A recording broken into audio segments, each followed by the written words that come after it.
We appreciate the collaborative effort with the Clearwater Police Department, United States Coast Guard, Pinellas County State Attorney's Office, and the Pinellas County Sheriff's Office on this investigation. Our investigative team did a complete and thorough job and allowed the facts and evidence to lead this investigation. At this point, to go into more specific details about the investigation, I'm going to turn it over to Captain Matt De La Rosa. Hey, good afternoon. It's Captain Matt De La Rosa, D-A-L-L-A-R-O-S-A. Just wanted to cover some of our investigative efforts. I know I spoke with everybody in this room about 3 months ago or so when this event first occurred. There was a lot of questions that were swirling around about what was happening and what may come of that. Today's kind of that day where we get to talk about what was done, the exhaustive efforts that were put out. So I want to make sure that we address that. Our team did a unbelievably great job trying to pull a mountain of evidence together for this case. You can imagine there was numerous witness interviews that had to be completed. We cataloged about 48 witness interviews in total, which encompassed a lot of the people that were on board both of those vessels, as well as another 50 or so interview follow-ups for associated businesses, for attempts to pull video footage, all those kind of things with associated public safety agencies to pull all of this together. So our investigative team had hours and hours and hours of time put in with volumes of data to pull all this together. We conducted a reconstruction on both vessels completely, mapping it with some sophisticated technology and then reconstructing some of those crash sites digitally. We also conducted a reconstruction in reality where we were able to test drive the vessel that was in question so that we could understand the dynamics of it completely, do a complete functionality check. All of that was required so that we could conduct a thorough investigation and to be confident with the charges that we ultimately presented to the Pinellas County State Attorney's Office, which has ultimately brought us to where we are today. So I just want to commend that investigative team, which was made up of a bunch of different people from FWC, a lot of other agencies. All of it led to a very successful investigation that was fact-based, that was led by the evidence that we had, facts that we could stand on and prove so that we had a clear, competent case that could be filed with everything that was at hand. So with that, I will open to some of those questions, but I do want to talk about what the case itself presented. Can I ask you specifically about that aft light? Because Mr. Knight had earlier claimed that the aft light was not functional. So let me ask you a couple of different questions about that. Number one, how were you able to determine that the aft light was not functional given the damage to the boat and the way that that happened? Number two, does that absolve Mr. Knight of any responsibility on the waterway for what occurred that night? So I'll answer that for sort of simply. I don't want to litigate the entire case here. Pinellas County State Attorney's Office can be referred to for some of that stuff in terms of how the case will be litigated. Factually speaking, Mr. Kimmerer was charged as the captain of that vessel for not having that light present at the time of the event. That fact has been documented, and that's what those charges were for. Will Mr. Knight be required to wear an ankle monitor while he's out on bond? Yeah, that'll be up to the findings from the judge that once they decide what his terms of his release will be. We had some people reach out to us saying that the investigation appears to have taken a long time. Can you speak to that? I know you said you were gathering evidence and trying to make sure you had facts. Can you speak to that part of it? Sure. Relatively speaking, this was a fairly expeditious event for us. Boating accident investigation, I talked about it in this room about 3 months ago, takes a long time. Car accident reconstruction is difficult. Boating accidents present a larger challenge. Everything sinks to the bottom. Evidence isn't readily available. You can't analyze skid marks the same way on a roadway. A lot of times we'll see a roadway closed for 7-8 hours where it's evaluated heavily for a vehicle accident. We don't have that luxury when it comes to boats. So we have to kind of build this stuff back in a different way. We got to build a complete chronology, not just of the seconds that actually led up to the accident, but even the hours and days that preceded that. We have to do significant functionality testing. We did a complete GPS forensic analysis on the GPSs that were available for all the vessels that were there. We did a lot of electrical testing, like the light that was in question, to ensure that we could understand what was and was not functioning at the time of the event. Same would be true for any kind of radar equipment. All of that has to be put together so that we can present a complete chronology of the event itself and be confident with what did occur and then apply our charges as appropriate. Can I ask you a couple of questions about his vessel in particular? Did you find any evidence the night of the accident that his boat was A, taking on water, and B, did it have a functional radar system on that would have indicated where the ferry was to Mr. Knight if he were looking at it? Right, so piecing that apart, the functionality test for us revealed that the radar system was not functioning. But we did not find any water intrusion or any significant issues that would have limited the vessel's capability to remain in place that night. Now, Mr. Knight said that he stayed on scene for a period of time. Can you speak to that period of time in which he left and how these charges resulted from that? Absolutely. So the charges themselves are for the leaving the scene. I know that question's been raised. What were these charges actually for? The charges were for leaving the scene of the accident, which resulted in death and the injury to the individuals that were there. Mr. Knight did remain on scene, and again, I'm not going to litigate the entire case. He did remain on scene for a period of time, but our evidence revealed, and a lot of 911 call evidence revealed, that there was a significant change in the demeanor of what was occurring, and there was an attempt to leave the scene, which was then tracked down. The Pinellas County Sheriff's Office ultimately stopped Mr. Knight a good distance from the scene, and the discussion he had with those deputies did not indicate any desire to remain at the scene, and that's what led us to the charges we have today. When you say change in demeanor, is that what you're talking about, or describe Mr. Knight's change in demeanor over this? Again, I don't want to litigate it all the way through, but there was a period of time where his vessel and the crew stayed on scene. There were some 911 calls made, but then that 911 call, as it progresses, you can hear a voice that says, I don't want you to say anything. There's a lot of things that are being caught on that 911 call. So with that, we felt there was a significant change in an attempt to not stay.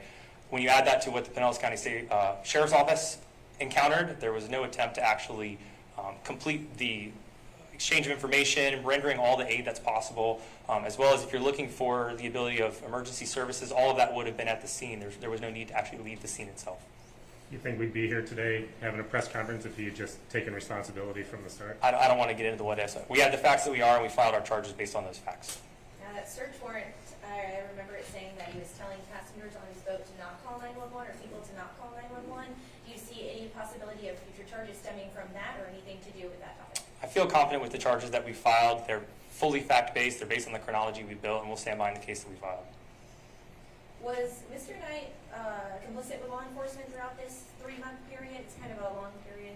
Yeah, so during that 3-month period, I know that question's come up of what was going on, why hasn't something been done. We've been working our investigative case. For the majority of that, Mr. Knight hasn't been aware of our actions. Ultimately, we've been working a closed case like we would any other case. Mr. Knight was in the Bahamas, but that was irrelevant to the fact that we were working our investigation. We made notification to his attorney, and he was cooperative with returning himself to the United States. What happens to his boating license? Is that already suspended? Any judgments based on the actual case can be rendered at the end. Did you guys have eyes on him the whole time while he was in the Bahamas? Because there was rumors that he might flee even further away, but you guys just... Yeah, we were working our case, and once it was time to file those charges, we were effectively able to get them filed with an arrest yesterday, so I feel confident with that. Can you explain the digital reconstruction? Were you able to recreate the collision that happened, and how that played into this? So again, a lot of that's for courtroom testimony. I talked about it again when we were here 3 months ago. We map with a sophisticated laser system that makes data points all over the vessel, very similar to how car accidents are reconstructed, so that digitally those images can exist and we can kind of see how damage played out. I think I mentioned it the last time that fiberglass and these kind of metals move around different than cars do, so you want to be able to kind of lay that stuff out. What would it have looked like before? How did it kind of indent?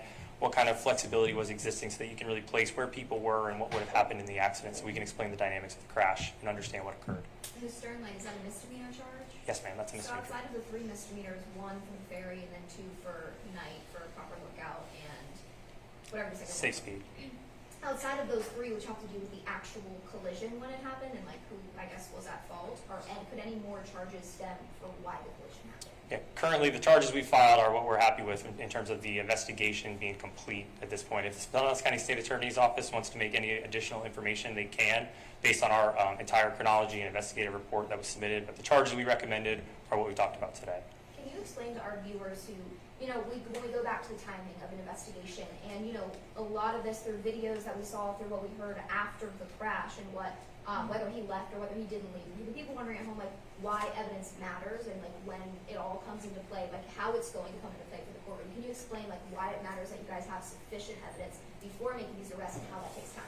Absolutely. So ultimately, we wanted to, if there was a violation, and we said this at the onset, if there was a violation determined, we were dedicated to making sure that we filed whatever was appropriate. There were victims involved. An individual lost his life. We've been in contact with those families and those victims and understood their concerns and their needs. And we wanted to make sure that a case that we brought forward would be legally binding, but also would be based on facts itself. It's easy to move with emotion, unfortunately. It's a tragic case that someone had died, but we wanted to bring forward the case that was based on facts, that was supported by evidence that we could stand behind, and that's what we filed and what we've brought based on this arrest as of yesterday. During this investigation, were you able to determine how fast Mr. Knight was going? Yeah, so some of that will be kind of pieced out in the actual litigation piece of it, but all that would be in the GPS analysis that we don't need to necessarily cover line by line. You said his radar was not working. Is he required on that vessel to have it? No radar is ultimately required on recreational vessels, but it's a piece of lookout material, and it's part of what we would do in a functionality test. So So Was was there vessel sufficient homicide considered evidence as a charge? about how fast he was going in regards to reckless boating, or did you not have sufficient evidence to bring a charge regarding? no, so we brought that charge of safe speed because the navigation rule that governs safe speed says that you should be traveling at a safe speed to avoid or attend to a risk of collision. And based on the fact that a collision did occur, that navigation rule was violated. This kind of is an example of why we should be less reckless on the waterways. That's a statement that the family gave to us earlier. They said that they hope that this will prevent other people from doing anything like this. Can you also speak to that? Do you think that there will be changes on the waterways? Maybe people will think twice before speeding or drinking. I mean, I know that wasn't the case here, but just being safer on the waterways. We appreciate the support of the family. They've been in contact with us. The statement they put out speaks for itself. They're dealing with a loss in their family, and hopefully these charges help bring them just a little bit of closure. So with that, I'll give Ben Lang a chance if he wants to make any statements from the state attorney's office, and then we'll probably close it from there. Good afternoon, everyone. I'll take any questions.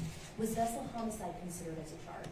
So we're confident in the charges that we've brought forward. We have a very good working relationship with Florida Fish and Wildlife, and that plays into the time that we've spent over the past 3 months looking into everything. We take time to compare facts and put them towards the law. We don't make emotional decisions at the office, so that's why we have the charges that we have here. Are you guys looking at charges for any of the other people on Knight's boat, another 5 others? As of right now, this is what we brought forward.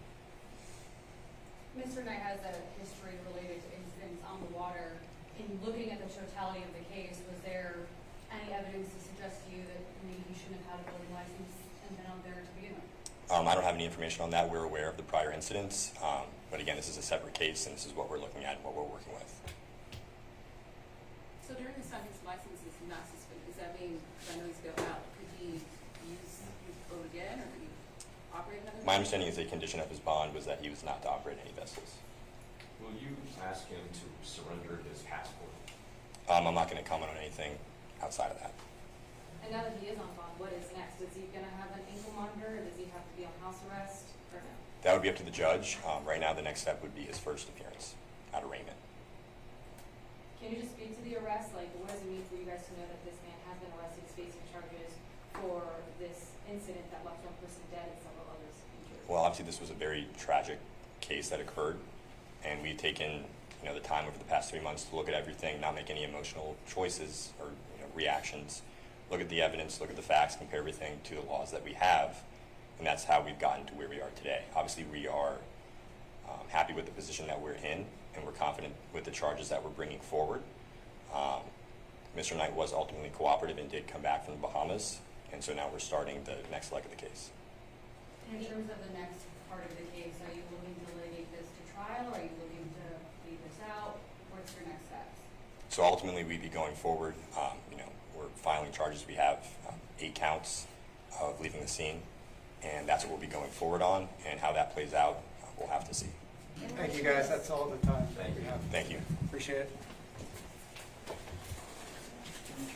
Again, thank you for joining us. If you have any other questions related to this, you can reach out to myself as a public information officer or email us at southwestpio@myfwc.com.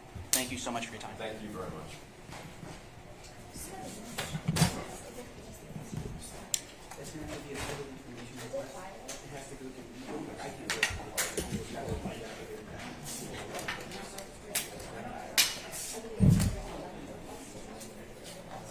Once the public information request goes in, it's for the people.